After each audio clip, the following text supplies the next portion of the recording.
কি কি লক্ষণগুলা দেখতে পারলে আপনি জানতে পারবেন যে আপনার ডায়াবেটিস হয়েছে? আমি বলতেছি, আপনারা শুনে নিন। ১ নম্বরে আপনি দেখতে পারবেন আপনার হঠাৎ করে আপনার মানে স্বাস্থ্যটা খারাপ হয়ে যাচ্ছে, শুকিয়ে গেছেন আপনি। হঠাৎ করে এরকম লাগবে যে আপনি শুকিয়ে যেতেছেন, হ্যাঁ? নির্বল হয়ে যেতেছেন দিনে, দিনে। তারপর দেখবেন আপনার বারবার ঘন, ঘন পেশাব হচ্ছে। আপনার পুরা পানির পিপাসা লাগবে, বারবার পানির পিপাসা লাগবে, এরকম অনুভব হবে। আপনার আ কিবা মনে রাখার ক্যাপাসিটিটা কমে যাবে। আপনার কিবা হয়তো জানছেন, সেটা হঠাৎ করে মানে মনে থাকে না, এরকম সিচুয়েশন হয়ে যাবে। তারপর আপনার অল্প কিবা একটা মানে কিবা একটা সাধারণ কথা নিয়ে আপনার পুরা মানে খঙ্গাল, মানে রাগ গুস্সা হবেন, এরকম সিচুয়েশন হবো।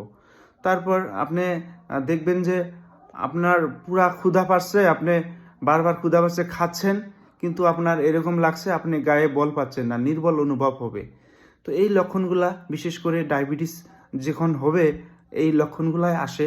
তো আপনার যদি এরকম লক্ষণ এসেছে, আপনি দেরি না করে তৎক্ষণাৎ যেয়ে আপনার ব্লাড সুগার লেভেলটা পরীক্ষা করে নিন। হ্যাঁ, ধন্যবাদ। আমার এই ভিডিওটা যদি ভালো লাগে তাহলে আপনারা শেয়ার করে দিবেন সবাইকে জানার জন্যে, আর আমাকে ফলো করবেন যাতে আমি এরকম আরও ইনফরমেশন দিয়ে থাকি। ধন্যবাদ।